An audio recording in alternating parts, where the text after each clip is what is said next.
We do start our show, though, with unfortunate news out of the WNBA. Caitlin Clark announced today that she will miss both the three-point contest and the WNBA All-Star Game this upcoming weekend in Indiana. Adam Silver recently saw Golden Goose of the WNBA announce that she will miss the All-Star Game due to an injury, and the timing couldn't be worse.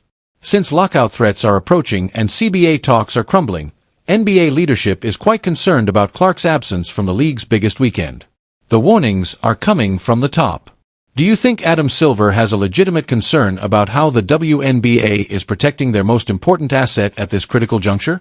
Let me explain what happened and why there is a serious threat to the WNBA. Caitlin Clark announced that she would not participate in the All-Star Game. Here's the worst part, though. This weekend isn't like any other. This is happening in the middle of CBA negotiations, which might determine whether or not the WNBA has a season in 2026. I'll leave the specific question about the foul to my colleague, Commissioner Engelbert. I mean, I other than as a fan, obviously, it's nothing new in basketball that there's sort of welcome to the league moments, especially for heralded rookies. But of course, I want to see Caitlin treated. Naturally, I want to see Caitlin handled equally and appropriately in the league, as Adam Silver has stated in the past. Seeing the top star in the WNBA miss their biggest event due to poorly handled injury must be upsetting. When a commissioner from a partner league publicly expressed concerns about player treatment, it's more than simply polite advice. It serves as a warning. Out there, she would be. Shortly before the show, Clark released this statement through the Fever's social media account, saying that she's so excited for Indiana to host WNBA All-Star this weekend, and that she says she knows that this is going to be the best All-Star yet. But she does go on to say how incredibly sad and, quote, disappointed she will not be able to participate, adding, quote, "I have to rest my body. I'll still be at Gainbridge Fieldhouse for all of the action. I'm looking forward to helping Sandy coach." The timing of Clark's injury announcement seriously hurt the WNBA, and it's time to hold those responsible. She's asking what she did, but she was talking. And we saw that with Copper the other day against Seattle, where she got a taunting call. Clark never stopped clapping. Kathy Angelbert has utterly failed in her role as commissioner to protect the league's most important asset. Sports reporter Christine Brennan has publicly chastised Angelbert for her inability to talk about Caitlin Clark and her propensity to answer questions concerning Caitlin with both Caitlin and Angel. You know, she was asked about Caitlin instead of Angel. But in terms of the comments, in terms of the way the commissioner, Kathy Engelbert, who I've known and I like, the way she has trouble talking about Caitlin Clark, or if she's asked about Caitlin, then she will say, well, Caitlin and Angel. Well, she wasn't asked about Angel, she was asked about Caitlin. This incredible inability to deal with the facts and to state the obvious. This commissioner is supposed to promote the league's top star. She has to divert to other players before she can even mention Clark's name. That is not how leadership works. That is the highest level of organizational incapacity. The stark reality of what happens when Clark is not in the starting lineup is shown by the statistics. The average viewership of Fever national TV games has dropped from 1,810,000 to just 847,000 since her injury. This indicates a 55% drop in WNBA viewing on national television. That 53% decrease amounts to millions of dollars in lost revenue. Angliard is sitting there pretending that nothing is wrong. Let's discuss the officiating debacle that brought us to this point. Dr. Lucas C. Hafer, a Chinese geologist, claims that 141 players have been hurt since the first day of play. There are just 179 current players in the league, and teams have only played 44 games apiece. Angel Berg should be demanding immediate revisions because the math is so absurd. Rather, she is approaching this problem with all the firmness of a silk robe.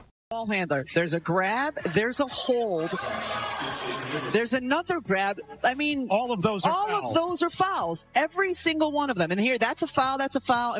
During a game, WNBA legend Rebecca Lobo yelled at officials, "There's a grab. A hold is in place. Another grab is available." Those are all fouls, after all. Each and every one of them. And there is a foul right here. That is unacceptable. Because of the subpar officiating, Clark was repeatedly fouled without being called. When prominent players publicly criticize referees on live television, it's not just bad officiating, it's a systemic flaw. Clark's own coach has often criticized the officiating disaster. I believed she had been fouled. I consider what has been occurring to us over the past few games to be rather outrageous. In her criticism of WNBA officials, Indiana Fever coach Stephanie White remarked, "The disrespect for our team right now has been pretty unbelievable." Coaches are criticizing organizational failure rather than engaging in competitive griping when they utilize adjectives like outrageous and disrespectful. Who is played 9 years in Indiana and now on the stat. And that's a live shot now. The worst criticism of the refereeing was after the Connecticut Sun game, where Clark was frequently singled out. In a multi-minute outburst, White attacked the league and officials in general for failing to improve and accused Tuesday's refs of losing control of the game. He said, "Everyone's getting better except the officials." And the game is fast now. Things are happening quickly. Everybody's getting better except the officials. So we got to find a way to remedy it. I mean, you've heard every coach talk about it, so I don't know what the answer is. She continued, "We say the same thing every year at our league meetings in the fall and spring, and nothing has changed." That you guys as an organization are doing, I mean, you're speaking out at this point, but anything more that you are doing or you hope to do to engage in the league and addressing these issues with the officiating that you've been very vocal with? Yeah, I mean, I think every year when we have our league meetings in the fall and in the spring, we say the same thing over and over and over. That coach is publicly stating that the league has been aware of officiating problems for years and has taken no action to resolve them. The league has gained popularity and importance under Angelbert's leadership, but the officials have declined. The specific occurrences that led to Clark's present injuries are excellent illustrations of poor officiating.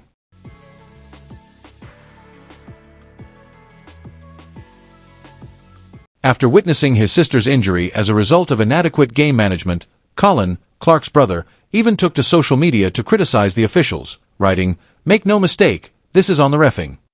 When family members openly criticize the league's officiating, it's more than simply annoyance. It's a family witnessing a loved one suffer harm as a result of officials failing to perform their duties. Angelbert's handling of these officiating issues has been completely inadequate. He remarked, "I do find it interesting when you sit in that no winning team ever complained about officiating," in response to a question concerning officiating complaints. "Seldom does a losing team not complain about the officiating. That is not how leadership works. That is dismissive haughtiness from someone who obviously doesn't comprehend the issue." Engelberg's mistakes have enormous business ramifications. Clark participated in all but 3 of the 23 WNBA games that reached 7 figures in viewership in 2024. The first game without the Fever is at number 15 on the list of the most watched WNBA games this season.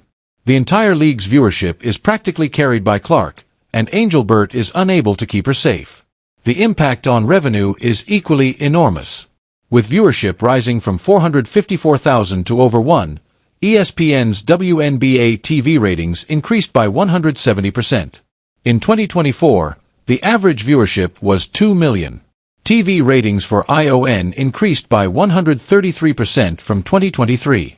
All of this is a result of Clark and Angelbert's failure to keep her safe, endangering future earnings of hundreds of millions of dollars. Throughout the season, there has been a consistent trend of missed calls and risky play. The Fever and Suns game on Tuesday ended with 2 flagrant fouls, 5 technical fouls, 3 player ejections, and 1 massive disaster. However, officials were unable to maintain control of the game from the start. This segment wasn't particularly horrible. Officials were allowed to operate without norms, which resulted in a complete loss of control.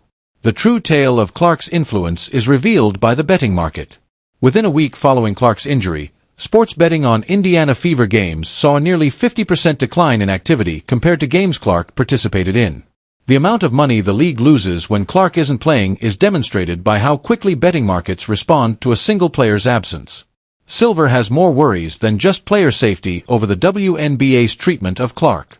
Although Silver has agreed that the publicity around Clark is beneficial for women's basketball, she has voiced reservations about her treatment. In order to resolve this issue before we need to step in, the NBA commissioner is publicly voicing concerns about the treatment of WNBA players. There are far more systemic issues with officiating than just Clark. After being repeatedly roughed up, Kelsey Plum lost it and yelled, "I get fouled like that on every possession." There are other shots when they simply come out and swing without making any calls. Not just Clark, but several other elite players are also experiencing this. Given the league's expansion, Angelbert's reluctance to address these issues is especially damaging. Games are called inconsistently, according to players and coaches, with what is deemed a foul on one end not always being called on the other. Furthermore, the definition of a foul in the first quarter differs from that in the fourth. That basketball isn't competitive. That is disorder under the guise of professional athletics. This situation is made even more dire by the date of the All-Star Game. This week, Clark's face is everywhere throughout Indianapolis. She is unable to play due to injury concerns, even though the city is hosting the 2025 WNBA All-Star Game, from the airport to the arena to the side of hotels. Because officials and league leadership failed to protect her, she is now watching from the sidelines after the city literally branded the entire event around her.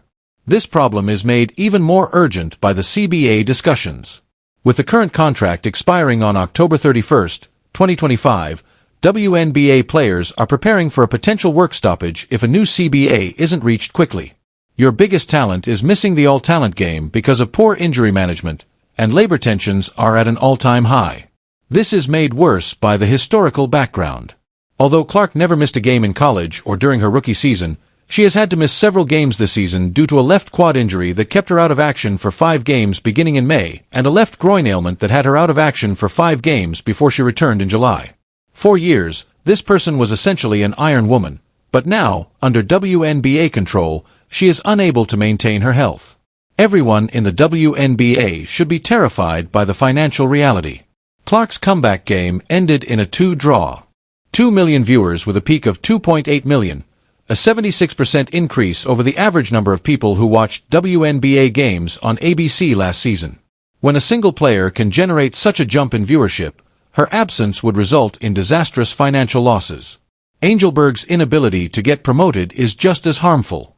Christine Brennan stated that although she enjoys Kathy Angelberg, the league office needs to do a better job of marketing their most well-liked player in order to increase the fan base.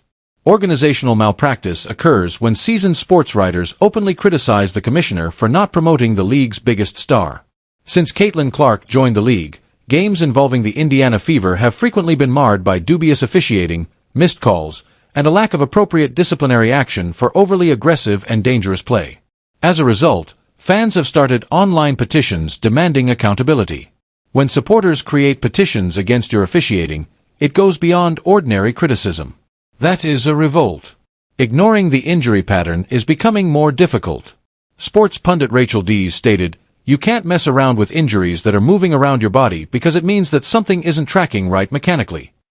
She noted that Clark's issues are traveling from quad to groin and now to another groin.